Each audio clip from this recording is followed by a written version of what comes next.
संस्कृति है। MPPSC pre 2025 की हमारी जो वीडियो सीरीज चल रही है उसमें हम लोगों ने previous year question paper start करे थे, जिसमें हमने 2024 वाला जो प्री का क्वेश्चन पेपर है उसके कुछ क्वेश्चन सॉल्व कर लिए थे।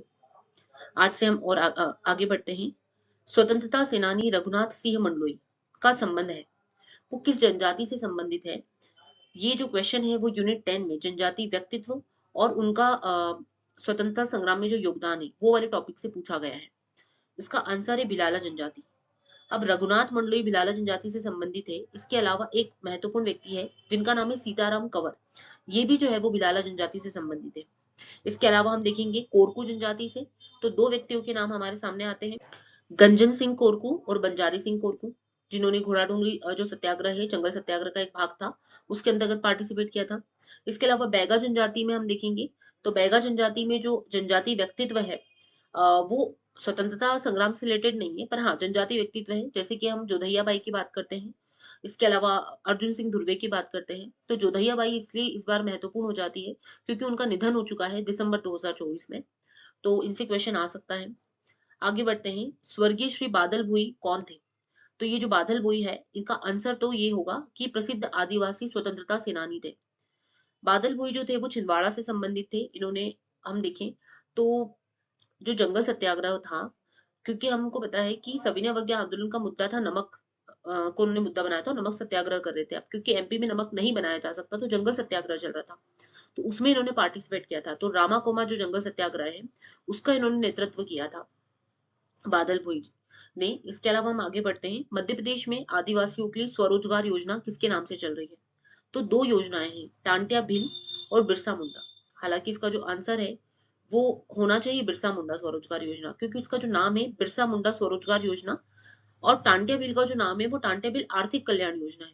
क्वेश्चन स्वरोजगार योजना के लिए पूछा गया है तो इसका आंसर होना चाहिए बिरसा मुंडा, पर दोनों को इसमें सही माना गया था कि दोनों ही योजना 6 सितंबर 2022 को शुरू हुई है, तो इसमें दोनों को जो है वो सही माना गया है, बी और सी को। आगे बढ़ते हैं। क्वेश्चन है कि जनजातीय कार्य विभाग का जो प्रकाशन है वन्या, उसकी स्थापना कब हुई थी? तो इसका आंसर तो 1980 है। अब जितने भी प्रकाशन है ना उन्हें भी हमें अच्छे से इसमें समझना पड़ेगा, क्योंकि सबसे ज्यादा क्वेश्चन अगर बच्चों के गलत हुए हैं तो वो यूनिट 10 के ही हैं, तो इसको हमको अच्छे से करना है। आगे बढ़ते हैं। वैधानिक तरलता अनुपात, इसकी न्यूनतम सीमा क्या थी जिसे भारत सरकार द्वारा 2007 में संशोधित किया गया था? तो इसका जो आंसर है वो तो 25% था। आगे हमें ये पता होना चाहिए कि SLR क्या होता है, क्योंकि हमारा जो यूनिट 6 है उसमें आरबीआई दिया है, जितने भी शेड्यूल कमर्शियल बैंक है वो दिए हैं, तो क्वेश्चन इससे आएगा। अगर आरबीआई दे दिया है मतलब उससे रिलेटेड क्वेश्चन आसपास के आएंगे कि सीआरआर, और अभी वर्तमान में सीआरआर क्या चल रहा है, एसएलआर क्या चल रहा है, इसको आप अपडेट कर सकते हैं। आगे बढ़ते हैं। सितंबर 2023 में सकल घरेलू उत्पाद यानी कि जीडीपी में बाह्य ऋण का अनुपात कितना था? तो इसका जो आंसर है वो 18.6% था। आगे बढ़ते हैं। मध्य प्रदेश सरकार की उन्नति एग्री जीआईएस परियोजना किस लिए है? अब ये क्वेश्चन जो है वो बहुत ज्यादा कॉमन सेंस से सॉल्व हो सकता था। देखो, एग्री जीआईएस, तो हम अगर इसके जितने भी ऑप्शंस देखेंगे तो समझ में आ जाएगा। जैसे किसानों को स्मार्टफोन खरीदने के लिए वित्तीय सहायता, ये तो हो नहीं सकता। इसके अलावा क्योंकि जीआईएस वर्ड भी जुड़ा हुआ है ना इसमें, फिर ये अनुवांशिक रूप से संशोधित फसलों की खेती को बढ़ावा देने के लिए, पूरे राज्य में कृषि विश्वविद्यालय को एक नेटवर्क, तो ये भी नहीं हो सकता। देखो, इसका जो ऑप्शन नंबर बी है इसको पढ़ते हैं कि कृषि में पूर्व सूचना आधारित निर्णय लेने की सुविधा प्रदान करने के लिए उपग्रह इमेजरी और ड्रोन डेटा जैसी प्रौद्योगिकी का उपयोग किया जाएगा, क्योंकि जीआईएस में ही अगर हम देखेंगे तो उपग्रह और ड्रोन इसका इस्तेमाल करके जो है वो कृषि संबंधी सूचनाएं दी जाएगी। तो ये एग्री जीआईएस अगर आप सिर्फ इसको पढ़ लेते तो आप ऑप्शन आंसर तक पहुंच सकते थे। फिर है क्वेश्चन कि समग्र शिक्षा अभियान निम्नलिखित में से किन योजना के एकीकरण से उभरा है?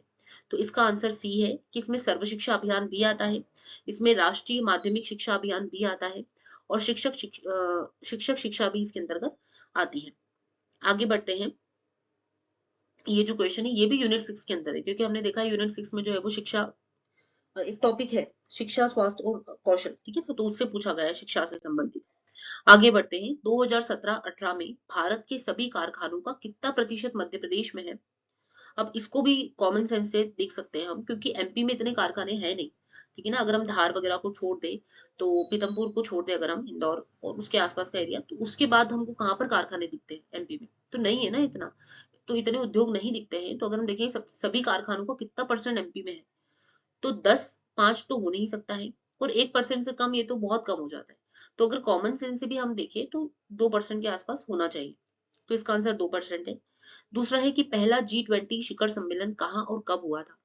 तो हमको पता है कि पहले G7 था जो 1999 में बना था, और वो उसका जो सम्मेलन हुआ था वो जर्मनी में हुआ था, बर्लिन में। पर अगर हम G20 की बात करें तो पहला G20 सम्मेलन जो है वो 2008 में वॉशिंगटन डीसी यूएसए में हुआ था। इसकी अध्यक्षता वहां पर जो है वो जॉर्ज डब्ल्यू बुश ने करी थी। और एकदम आप देख रहे हैं कि एकदम सिलेबस से ही सीधे सीधे क्वेश्चन उठाए हैं, ठीक है ना। तो हम अगर सिलेबस की एक एक लाइन को कंप्लीट कर लेते हैं तो क्वेश्चन से बाहर नहीं जाते। आगे देखते हैं, 2022-23 में मध्य प्रदेश और भारत की प्रति व्यक्ति आय के अग्रिम अनुमानों की स्थिर कीमतों पर तुलना करने पर हम पाते हैं। अब ये क्वेश्चन में आप कॉमन सेंस से कैसे सॉल्व कर सकते थे कि मध्य प्रदेश की प्रति व्यक्ति आय भारत की प्रति व्यक्ति आय की तुलना में अधिक है? ऐसा कभी हो सकता है कि एमपी में प्रति व्यक्ति आय इतनी हो जो भारत की प्रति व्यक्ति आय से ज्यादा हो? तो ये ऑब्वियस है कि ये तो हो नहीं सकता आंसर। तीसरा है कि मध्य प्रदेश की प्रति व्यक्ति आय भारत की प्रति व्यक्ति आय के बराबर है, ये भी नहीं हो सकता। और डी है कि तुलना संभव नहीं है। तो तुलना तो की जा सकती है, ठीक है ना, क्योंकि आप जब यूनिट 6 में देखते हो तो उसमें लिखा ही है ना, भारतीय अर्थव्यवस्था में मध्य प्रदेश की वर्तमान स्थिति, मतलब आप मध्य प्रदेश की तुलना भी कर रहे हैं ना भारत से। तो ये भी नहीं हो सकता। तो आंसर इसका जो है वो बी है, ऑप्शन नंबर, कि मध्य प्रदेश की जो प्रति व्यक्ति आय है वो भारत की प्रति व्यक्ति आय की तुलना में कम होगी, और हमेशा इसकी कमी होती है। आगे बढ़ते हैं, जीआई टैग प्राप्त चिन्नौर चावल का उत्पादन मुख्य रूप से मध्य प्रदेश के किस जिले में होता है? तो आपको पता है कि यूनिट 6 में जीआई टैग दिया हुआ है, ओडीओपी दिया है, तो हमको अच्छे से इसको करना है क्योंकि लिखा है बौद्धिक संपदा अधिकारों की प्रगति। तो जितने भी जीआई टैग है, चाहे वो चंदेरी साड़ी को दिया हो, चाहे 2023 में जितने भी जीआई टैग है, उनको अच्छे से हमें करना है। तो इसका आंसर तो बालाघाट हो जाता है। अब ये मध्य प्रदेश में निम्नलिखित जिलों को उनके अनूठे उत्पाद, मतलब कि ओडीओपी से क्वेश्चन पूछा गया है। अशोकनगर सबको पता है कि चंदेरी साड़ी के लिए फेमस है। चंदेरी साड़ी जो है वो अशोकनगर का ओडीओपी है। खरगोन में, क्योंकि महेश्वरी साड़ी है, और महेश्वर कहाँ पे आता है? खरगोन में, तो सेकंड का सेकंड होगा। बुरहानपुर केले के लिए प्रसिद्ध है, और मंदसौर लहसुन के लिए। तो फर्स्ट का सेकंड, तो फर्स्ट का सेकंड हमें कहाँ देखने को मिल रहा है? ये वाला, मतलब ऑप्शन नंबर जो है वो डी इसका, नहीं फर्स्ट का थर्ड, सॉरी, चंदेरी साड़ी, तो फर्स्ट का थर्ड, मतलब ऑप्शन नंबर बी जो है वो इसका राइट आंसर होगा। अब यहाँ पे है यूनिक्स ऑपरेटिंग सिस्टम, इसका केंद्रीय भाग कौन सा है? इसका जो आंसर है वो इसका जो आंसर है वो है कमांड शेल,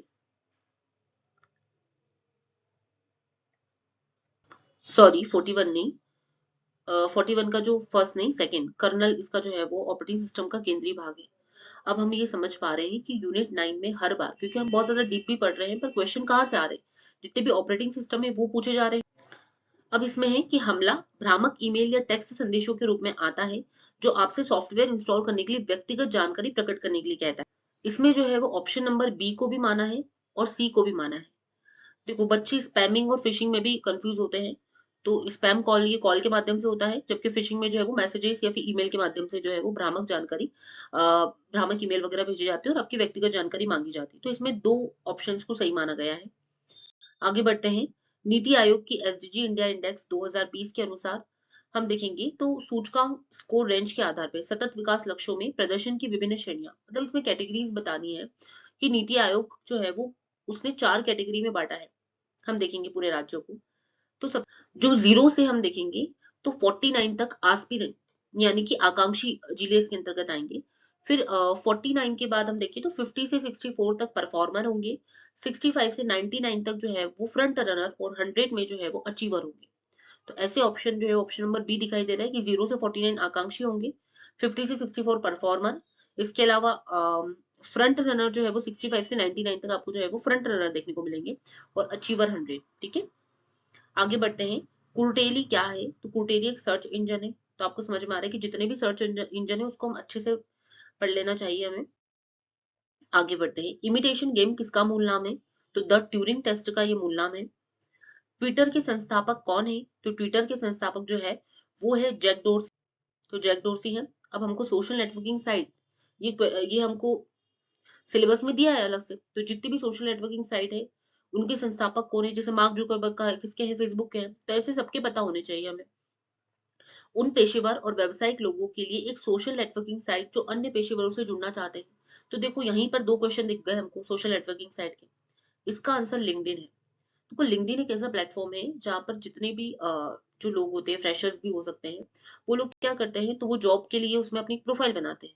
और ऐसी कंपनीज जिनको लोगों को हायर करना है, वो लोग क्या करते हैं, वहां से उन लोगों को हायर करते हैं। इस प्रकार ये क्या है, व्यवसायिक लोगों का एक जो है वो सोशल नेटवर्किंग साइट है। इसके बाद हम देखते हैं आर्टिफिशियल इंटेलिजेंस की शाखा। सबको पता है मशीन लर्निंग, डीप लर्निंग, ये एआई के अंतर्गत आता है। आगे बढ़ते हैं, ई गवर्नेंस के चार स्तंभ। तो सबको पता है कि ई गवर्नेंस योजना 2006 में आई थी और इसके चार स्तंभ। अब ई गवर्नेंस सीधा सीधा हमको लिखा गया है उसमें सिलेबस में कि ई गवर्नेंस, ठीक है, तो हमें इसको अच्छे से पढ़ना है। तो इसमें पीपीआरटी मतलब पीपल, प्रोसेस, रिसोर्स और टेक्नोलॉजी। तो पीपल है, प्रोसेस है, रिसोर्स है और टेक्नोलॉजी है। इसका मतलब कि इसका ऑप्शन नंबर ए सही है। एमपीईजी का अर्थ क्या है, मूविंग पिक्चर एक्सपर्ट ग्रुप। तो इसका जो आंसर है वो बी है। इंटरनेट के क्षेत्र में W3C का मतलब क्या है, तो वर्ल्ड वाइड कंसोर्टियम, सभी को पता है। आगे बढ़ते हैं, 2021-22 के अनुसार मध्य प्रदेश में क्षेत्रफल एवं उत्पादन की दृष्टि से अनाज में गेहूं का कौन सा स्थान है। तो हम ये सब जानते हैं कि 2021-22 क्या पूछा गया है, पर गेहूं में हम देखेंगे तो हमारे यहाँ एमपी में सबसे ज्यादा जो फसल है, मेन फसल है, वो है गेहूं। उसके बाद धान और उसके बाद मक्का है। तो अगर किसी को इतना भी पता है तो वो इजीली आंसर पे जा सकता था कि इसका आंसर क्या होगा, गेहूं, क्योंकि प्रथम स्थान पे गेहूं है, उसके बाद हमारे यहाँ फिर धान है और फिर मक्का है। किस जिले में सोयाबीन का उत्पादन प्रारंभ हुआ सबसे पहले, ठीक है ना। यहाँ पे ये नहीं पूछा है कि उत्पादन सबसे ज्यादा कहाँ होता है, कहाँ से स्टार्ट हुआ है, तो वो है इसका आंसर क्या होगा, देवास। आगे बढ़ते हैं, मध्य प्रदेश के दक्षिण पूर्वी भाग में अधिकांश वर्षा किसके द्वारा होती है। तो हमको ये पता है कि एमपी में सर्वाधिक वर्षा बंगाल की खाड़ी शाखा से होती है। अब क्वेश्चन कैसे भी घुमा के पूछे, दक्षिण पूर्वी भाग पूछे या पश्चिमी भाग पूछे, तो हर जगह वर्षा बंगाल की खाड़ी शाखा से ही सर्वाधिक होती है। मध्य प्रदेश में काली मिट्टी का निर्माण किस चट्टान से हुआ है। तो काली मिट्टी हमको पता है कि लावा चट्टान, ठीक है ना, तो लावा चट्टानों से काली मिट्टी का निर्माण हुआ है। और लावा में बेसाल्ट हमको देखने को मिलता है, ग्रेनाइट और बेसाल्ट। तो यहाँ पर बेसाल्ट ऑप्शन में है, तो बेसाल्ट होगा इसका आंसर। आगे बढ़ते हैं, रॉक फॉस्फेट का उपयोग निम्नलिखित में से किस उद्योग के लिए किया जाता है। तो हमको सभी को पता है कि उर्वरकों के लिए उर्वरक उद्योग में रॉक फॉस्फेट का उपयोग करते हैं। और इसको मतलब बहुत कॉमन सेंस से भी इस आंसर को आप सॉल्व कर सकते हैं कि वस्त्र उद्योग में रॉक फॉस्फेट का यूज हो नहीं सकता, चीनी उद्योग में, कागज उद्योग में नहीं हो सकता है। मध्य प्रदेश में बांस का राष्ट्रीयकरण कब किया गया था, 1973 में किया गया था। इसके अलावा है विंध्यन स्कार्पलैंड का दक्षिणी भाग क्या है। अब इनके लिए मैपिंग बहुत अच्छे से आनी चाहिए हमें। जो एमपी है उसका प्रॉपर पता होना चाहिए कि कहाँ कहाँ पर कौन कौन सी पर्वत श्रेणियां हैं। तो विंध्यन स्कार्पलैंड का दक्षिणी भाग, इसमें अमरकंटक पठार हो नहीं सकता, मैकल पठार हो नहीं सकता, और बस्तर पठार तो छत्तीसगढ़ में होगा। तो विंध्यन स्कार्पलैंड में अगर आप दक्षिण की तरफ जाएंगे ना विंध्यन में, तो आपको मैकाल देखने को, सॉरी भांडेर आपको देखने को मिलेगा, ठीक है ना। तो भांडेर श्रेणी जो है वो विंध्यन स्कार्पलैंड का दक्षिणी भाग है। कैमूर और भांडेर श्रेणी मिलती है ना यहाँ पे, तो इसका आंसर क्या है, भांडेर श्रेणी। इसके अलावा देखेंगे कि Bharat heavy electronics limited Bhopal की स्थापना किस वर्ष हुई थी, किस देश की कंपनी के सहयोग से हुई है। तो किस वर्ष हुई थी, 1964 में, हम सभी जानते हैं, और ब्रिटेन की सहायता से इसे स्थापित किया था। अब क्वेश्चन है कि 2011 की जनगणना में किस जिले में नगरीय जनसंख्या का परसेंटेज, यहाँ ये नहीं पूछा है कि नगरीय जनसंख्या कहाँ पाई जाती है सर्वाधिक, तो फिर इंदौर होगा। पर यहाँ प्रतिशत पूछा है कि सबसे ज्यादा प्रतिशत कहाँ पे नगरीय जनसंख्या का है, तो फिर भोपाल हो जाएगा। आगे बढ़ते हैं, बंगला भाषा में रचित ऐतिहासिक उपन्यास दुर्गेश नंदिनी के लेखक का नाम क्या है। तो इसका आंसर है बंकिम चंद्र चटर्जी। आगे बढ़ते हैं, केशव चंद्र सेन को ब्रह्म समाज का प्रधान आचार्य किसने नियुक्त करा है। तो ब्रह्म समाज जो है उसमें हम देखेंगे कि राजा राममोहन रॉय की डेथ के बाद ब्रह्म समाज को संभाल लिया था देवेंद्र नाथ टैगोर ने। और देवेंद्र नाथ ठाकुर जो है वो संभाल तो रहे थे, पर आचार्य पद पे बिठाया था उन्होंने केशव चंद्र सेन को। तो यहाँ पूछा है कि किसने नियुक्त करा था, तो देवेंद्र नाथ ठाकुर। आप जितने भी ये जो मूवमेंट देखना चाहते हैं वो सारे मैंने सामाजिक धार्मिक सुधार आंदोलन उसका एक लेक्चर डाला है, एक या दो लेक्चर डाले, उसमें अच्छे से सारी चीजें बताई है, तो आप उसे जाके देख सकते हैं। गांधी जी के किस आंदोलन के समय वेल्स के राजकुमार का बहिष्कार करने का आह्वान किया गया था। इसका आंसर तो असहयोग आंदोलन है, पर ये क्वेश्चन ऐसा था कि बहुत से लोगों को नहीं पता था, हमें इसका आंसर नहीं पता था, तो एक दो क्वेश्चन आते ही हैं ऐसे जो एकदम नहीं पता होते हैं। आगे बढ़ते हैं, निम्नलिखित में से कौन सी सिंचाई परियोजना 4 राज्यों में भागीदारी है? तो हमको पता है कि भाई एमपी जो यूनिट है ज्योग्राफी वाली, उसमें स्पष्ट रूप से लिखा गया है सिंचाई परियोजना, तो हमें पता होनी चाहिए। बाण सागर परियोजना हो नहीं सकता, ठीक है, मध्य प्रदेश यूपी की है ये तो। राजघाट परियोजना नहीं देखने को मिलेगी हमें। भांडेर परियोजना भी नहीं देखने को मिलेगी। तो ये सरदार सरोवर परियोजना, क्योंकि 4 राज्य पूछा है, 2 या 3 राज्य नहीं पूछा, ठीक है, 4 राज्य पूछा है, तो सरदार सरोवर में एमपी, राजस्थान, गुजरात, महाराष्ट्र आ जाएंगे, इसलिए सरदार सरोवर परियोजना होगी इसका आंसर। आगे बढ़ते हैं। मौर्यकालीन प्रशासनिक व्यवस्था में प्रतिष्ठा किस विभाग से संबंधित है? तो हमेशा क्वेश्चन जो है वो यहाँ से हर साल कोई ना कोई क्वेश्चन पूछा ही जा रहा है। इसका आंसर तो क्या है? प्रतिष्ठा है तो न्याय विभाग से संबंधित है। अब हमको ऐसे ही कुछ क्वेश्चन, जैसे समाहर्ता का मतलब क्या होता है, सीता अध्यक्ष क्या होता है, पण्य अध्यक्ष क्या होता है, इसे सबको हमको अच्छे से पढ़ना है। इसके बाद केएम पणिक्कर ने किसके लिए कहा था कि वे आधुनिक भारत के सर्वप्रथम कूटनीतिज्ञ हैं? तो इसका आंसर तो बाल गंगाधर तिलक है। पर ऐसे जो स्टेटमेंट वाले क्वेश्चन आते हैं कि किसने कहा था, तो ये इसका ज्यादा हमको लोड नहीं लेना है, क्योंकि ये कहाँ से हम पढ़ेंगे, इतने सारे सबने अलग अलग बोला है, तो एक दो क्वेश्चन तो आएंगे ही ऐसे। आगे बढ़ते हैं। किस वेद में सभा और समिति को पृथक संस्था के रूप में घोषित किया है? तो हमको पता है कि सभा और समिति को अलग अलग संस्था और जो प्रजापति की 2 पुत्रियां कहा है वो है अथर्ववेद। आगे बढ़ते हैं। क्षत्रिय वर्ण के उपनयन संस्कार को किस मंत्र के संपादन का प्रावधान है? तो इसका जो आंसर है वो त्रिष्टुप मंत्र है, क्योंकि गायत्री मंत्र जो है वो ब्राह्मणों के लिए है और जगती मंत्र जो है वो वैश्य के लिए है, और शूद्र का तो होता ही नहीं था उपनयन संस्कार, तो त्रिष्टुप मंत्र जो है वो क्षत्रिय वर्ण के लिए है। इसके बाद एक गुहा मंदिरों में सुप्रसिद्ध कैलाश मंदिर, तो यहाँ पूछा गया है कि सही कूट की पहचान करना है, तो हमको पता है कि कावेरी ब्रह्मगिरी पहाड़ी से निकलती है। जब एक भी ऑप्शन पता है हमको, तो हम आंसर तक पहुंच सकते हैं। अब यहाँ पे लिखा है कि निम्नलिखित में से भारत की कौन से 2 राज्यों से देश के कुल कोयला निक्षेप का 50% से ज्यादा प्राप्त होता है? तो इसका आंसर क्या होगा? तो इसका जो आंसर है, सबसे ज्यादा कोयला हम देखेंगे तो उड़ीसा में, फिर छत्तीसगढ़ है, झारखंड और एमपी। अगर हम देखा जाए तो सबसे ज्यादा उड़ीसा के बाद छत्तीसगढ़ है, झारखंड है और एमपी है। पर यहाँ पर पूछा जा रहा है कोयला निक्षेप का 50% से ज्यादा भाग कहाँ पर है? तो इसका आंसर आयोग ने जो माना है वो उड़ीसा और झारखंड को माना है, मतलब फर्स्ट और थर्ड। तो इसका आंसर क्या होगा? बी। आगे बढ़ते हैं। 2021-22 में भारत में दालों के उत्पादन में किस राज्य का प्रथम स्थान है?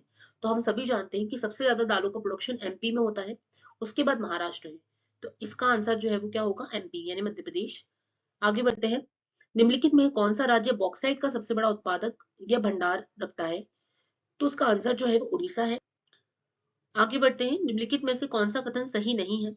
एल नीनो एक समुद्री जल धारा है जो पेरू तट पर प्रकट होती है, बिल्कुल सही। एल नीनो भारतीय मानसून को कमजोर करती है, सबको पता है कि एल नीनो भारतीय मानसून को कमजोर करेगा और लानीना जो है वो भारतीय मानसून को मजबूत करेगा। इसके बाद है एल नीनो घटना प्रतिवर्ष घटित होती है। जब भी कोई ऐसे एक्सट्रीम ऑप्शन लगे कि एकदम जिसे केवल पूछ लिया जाए, प्रतिवर्ष पूछ लिया जाए, तो उसको आप सोचे उस पे, तो हमको ये समझ में आ रहा है कि एल नीनो घटना हर साल तो नहीं होती। अगर ऐसा हर साल होता तो भारत में जो है वो पानी नहीं आता, भारत में मानसून नहीं आता है, बहुत कमजोर होता, तो ऐसा तो नहीं है। तो यहाँ पे ऑप्शन नंबर सी होगा। इसके बाद है वर्ष 2021 में निम्नलिखित में से जो है वो कौन सा चक्रवात भारत में पश्चिमी तट पर आया था? तो हम सभी जानते हैं कि चक्रवात जो है वो अलग से लिखा गया है, यूनिट 3 में आई थिंक है, यूनिट 3 में चक्रवात है। तो 2021 वाला पूछा है, तो इसका आंसर जो है वो तोइते देखने को मिलता है। ये जो फानी है वो शायद 2023 में आया था, और 2024 में दाना एक महत्वपूर्ण है, उसको देख के जाना। आगे बढ़ते हैं। ये वाला क्वेश्चन डिलीट कर दिया था तो हम इस पे बात नहीं करेंगे। हालांकि इंग्लिश में इसको जो है वो अलग, इसका जो हम देखेंगे ट्रांसलेशन अलग था और हिंदी में अलग था। तो बोला तो ये जाता है कि इंग्लिश वाला ट्रांसलेशन मान्य रहेगा, ठीक है, पर वो नहीं, इसको डिलीट कर दिया। आगे बढ़ते हैं। निम्नलिखित में से 2021-22 में भारत का कौन सा राज्य चावल का सबसे बड़ा उत्पादक है? तो हमको सबको पता है कि वेस्ट बंगाल में सबसे ज्यादा चावल की खेती होती है, फिर यूपी में होती है और फिर पंजाब में। तो यहाँ पर वेस्ट बंगाल है, सबसे ज्यादा चावल यहीं पर होगा। निम्नलिखित में से कौन सी सबसे लंबी नदी है? अगर आपको एमपी का मैप हल्का फुल्का याद है तो आप समझ पाएंगे कि नर्मदा जो है वो लगभग 13 से 15 जिलों के बीच में से होकर गुजरती है, बहुत लंबी है। 1315 किलोमीटर इसकी जो है वो लंबाई देखने को मिलती है। तो नहीं, 13-12 किलोमीटर, मतलब 1312 किलोमीटर इसकी लंबाई देखने को मिलती है नर्मदा की, तो बहुत लंबी है ये। उसके मुकाबले आप सोन देख लो, चाहे तापी देख लो, कावेरी देख लो, तो इतनी लंबी नदियां नहीं है। तो इसका आंसर क्या होगा? नर्मदा। जनगणना 2011 में भारत में निम्नलिखित राज्यों में से कौन से राज्य जनसंख्या घनत्व में सबसे कम था? हर बार जनगणना से 2-3 क्वेश्चन आते हैं। इसका आंसर क्या है? अरुणाचल प्रदेश है। तो इसको आपको अच्छे से करके जाना है। आगे बढ़ते हैं। रानी दुर्गावती श्री अन्न प्रोत्साहन योजना के बारे में निम्नलिखित में से कौन से कथन सही है? यहाँ पूछा है कि ये मध्य प्रदेश के मोटे अनाज को प्रोत्साहित करेगी, नाम में ही है श्री अन्न, तो इसका मतलब तो यही है कि मोटे अनाज को प्रोत्साहित करेगा। यह पूरे मध्य प्रदेश में लागू है और यह योजना 2023-24 से 2025-26 तक की अवधि के लिए है। पूछा गया है कि माच गायन शैली से कौन संबंधित है, तो ओम प्रकाश शर्मा इसका आंसर है। उस टाइम पे करंट में था इसलिए क्वेश्चन है, और 2024 में अच्छे खासे करंट से क्वेश्चन पूछे गए थे। सांख्यिकी में 2023 में अंतर्राष्ट्रीय पुरस्कार, जिसे गणित के नोबेल पुरस्कार के बराबर माना जाता है, किसे मिला है, तो इन्हें मिला है, राधा कृष्ण राव को। आगे बढ़ते हैं। इसके बाद है कि 2024 में भारत के राष्ट्रपति द्वारा निम्नलिखित में से किसे राज्यसभा के 12वें सदस्य के रूप में नॉमिनेट किया था, तो इसका आंसर है सुधा मूर्ति। ये भी करंट का क्वेश्चन है। मध्य प्रदेश के पैरा केनो खिलाड़ी कौन है जिन्हें 2023 में अर्जुन पुरस्कार से सम्मानित किया था, तो पैरा केनो जो है वो काइकिंग कैनोइंग जो करती है वो प्राची यादव है। इसके बाद देखेंगे तो FIDE कैंडिडेट टूर्नामेंट में सबसे कम उम्र के खिलाड़ी और डी गुगेश से इस बार क्वेश्चन बनेगा ही बनेगा, तो उसको भी आप देख के जाना। इसके बाद लम्हेटा गांव किस जिले में स्थित है, जहां पर जियो पार्क है, तो लमेटा गांव जो है वो हमको जबलपुर में देखने को मिलता है। इसके बाद निम्नलिखित में से किसे 2024 में भारत के लोकपाल के अध्यक्ष के रूप में, तो ये पूरा करंट से क्वेश्चन है, उस टाइम पे जो है वो क्या आएगा, अजय खानविलकर को नियुक्त किया था। विश्व की पहली वैदिक गणी उज्जैन में स्थापित की है, ये क्वेश्चन तो किसी का भी गलत हुआ ही नहीं होगा। स्वतंत्रता सेनानियों को उनके क्रांति क्षेत्र में सुमेलित कीजिए। यहाँ पर है, हम सभी जानते हैं कि राजा बखत बली जो है वो शाहगढ़ रियासत से थे। थर्ड का थर्ड तो हो गई, अब दो ऑप्शन दो जगह देखने को मिल रहा है, और मुराद अली मऊ से है, ठीक है। राजा मर्दन सिंह जो है वो भानपुर से थे, और राजा दौलत सिंह जो है वो नेमावर से, तो इसका जो आंसर है वो ए है, ऑप्शन नंबर। आगे बढ़ते हैं। जनवरी से मार्च 2024 में भारत और इंग्लैंड के मध्य संपन्न 5 टेस्ट मैच में क्रिकेट श्रृंखला में विजय जो रहा है वो भारत रहा था 4-1 से। आगे बढ़ते हैं। नर्मदा नदी का साहित्यिक संदर्भ सबसे पहले कहाँ मिलता है, तो शक्ति ब्राह्मण में। इसके बाद देखेंगे कि किस ताम्र पाषाण युगीन स्थल को वराहमिहिर की जन्मस्थली कहा जाता है, तो कायथा को कहा जाता है। आगे बढ़ते हैं। निम्नलिखित में से कौन सा युग्म गलत है, तो बौरी अभ्यारण्य होशंगाबाद में ही, बिल्कुल सही। गगो अभ्यारण्य पन्ना में ही, ये भी सही है। करेरा शिवपुरी में है, ये भी सही है। तो इसका आंसर जो कि गलत है युग्म, वो घाटीगांव अभ्यारण्य। आगे बढ़ते हैं। शंकर राव पंडित का संबंध किस विधा से है, तो ख्याल गायसी से इनका संबंध है।